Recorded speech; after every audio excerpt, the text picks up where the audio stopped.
Every schoolbook tells you empires are built on armies and conquest, but the real story is written in a currency no soldier ever carried.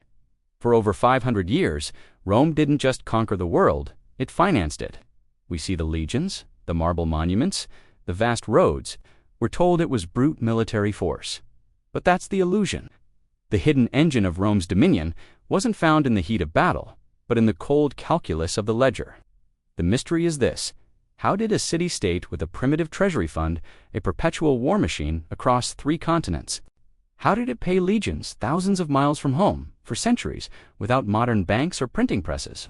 The Roman economy should have collapsed under its own ambition within a generation. Yet it didn't. The historical facts deepen the puzzle.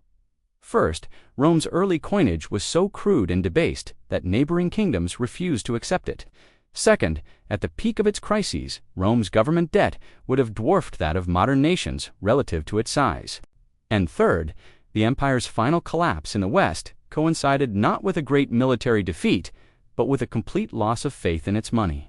By the end, ULL understand the secret financial architecture that made the empire possible, a system of psychological control and economic leverage so advanced, its echoes dictate the rules of our global economy today. This is not ancient history. This is a masterclass in power. Our story begins not with an emperor, but with a problem. In the 4th century BC, Rome is just another aggressive city-state, constantly at war. Its currency, rough bronze bars weighed in transactions, it's unsustainable. You can't pay a soldier in Gaul with a heavy chunk of metal mined in Italy. But here, what nobody tells you. Rome's first genius financial move was an act of surrender. After a brutal defeat by the Gauls, the Roman treasury was empty. The state owed its citizens a fortune in war debts. Instead of defaulting, the government did something radical. It converted the entire war debt into a permanent, tradable bond.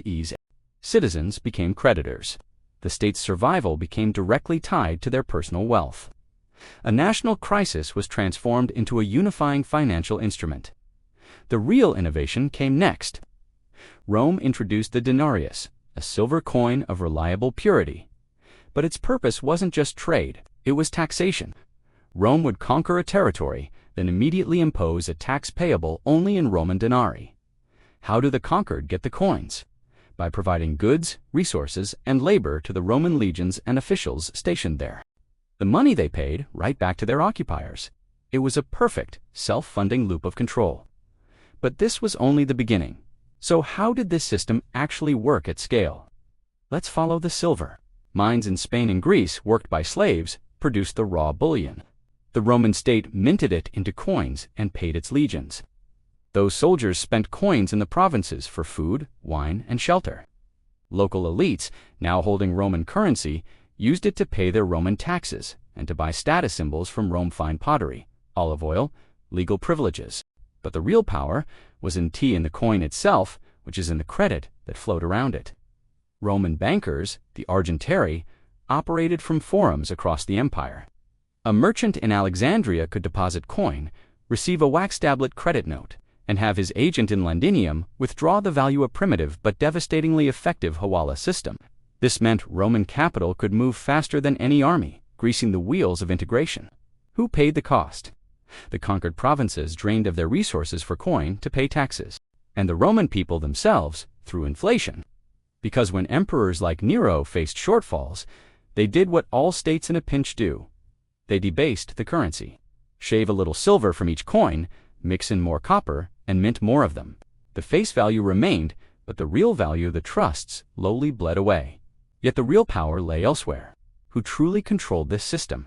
Not the Senate, and not just the emperor. The real architects were a network of private finance dynasties. These were contracted tax collectors and infrastructure builders. They would bid for the right to collect a province's taxes, paying the Roman state a lump sum up front.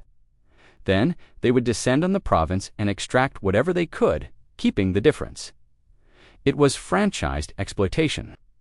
This created a shadow empire of finance. The publicani funded wars for promising generals, creating political debt. They built the roads, not for the people, but for their own efficiency in moving troops and extracting wealth. The Roman state became dependent on their liquidity. When Julius Caesar crossed the Rubicon, he wasn't just leading soldiers, he was backed by crushing debts to these private financiers who bet on his victory for a massive return. The method of maintaining control was genius. Option: the local elite in Britain or Syria were given a simple choice: resist and be destroyed, or accept Roman rule, use its financial system, and become wealthy junior partners in the exploitation of their own people. Rome didn't just conquer you, it offered you a seat at the table of a vast, lucrative corporate enterprise called the Empire. But nothing lasts forever.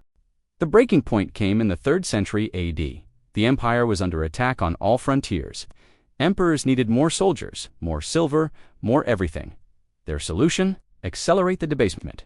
The silver denarius became a copper coin with a silver wash. Inflation skyrocketed.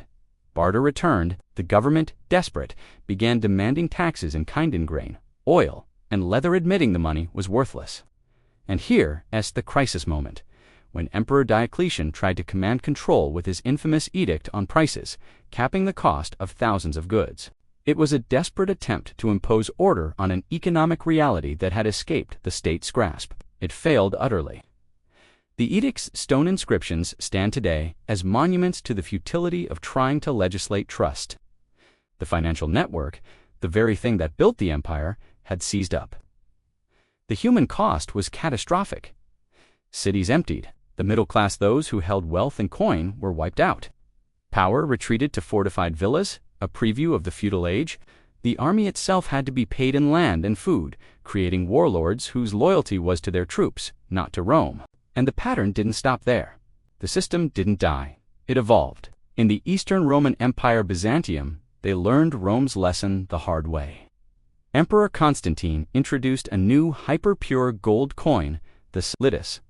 This dollar of the Middle Ages maintained its value for over 700 years, becoming the trusted currency of global trade from England to China.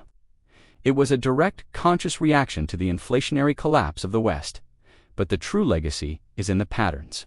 The Roman playbook, creating demand for its currency through compulsory taxes, outsourcing financial functions to private networks, co-opting local elites into a shared financial interest, and the eternal temptation to debase the currency for short-term survival.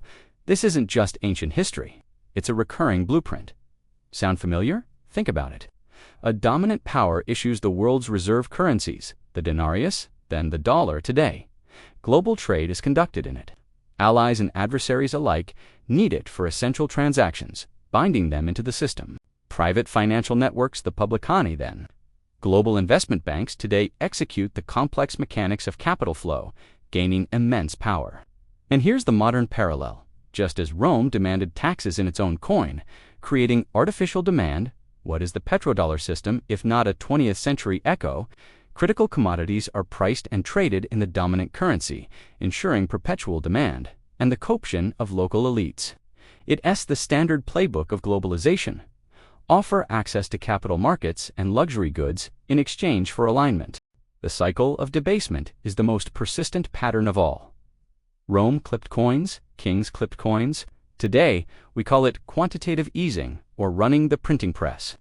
It's the dilution of trust, the slow-motion transfer of wealth from savers to the state, repeated across millennia. This is why inflation isn't just an economic indicator. It's a political tool, a form of silent, unlegislated taxation that has fueled empires and toppled them. The methods are digital. The networks are electronic. But the dynamics, the creation of a monetary system as an instrument of control, an empire as Roman as an aqueduct. So, what were the secret money tricks that built the Roman Empire? They weren't tricks of accounting.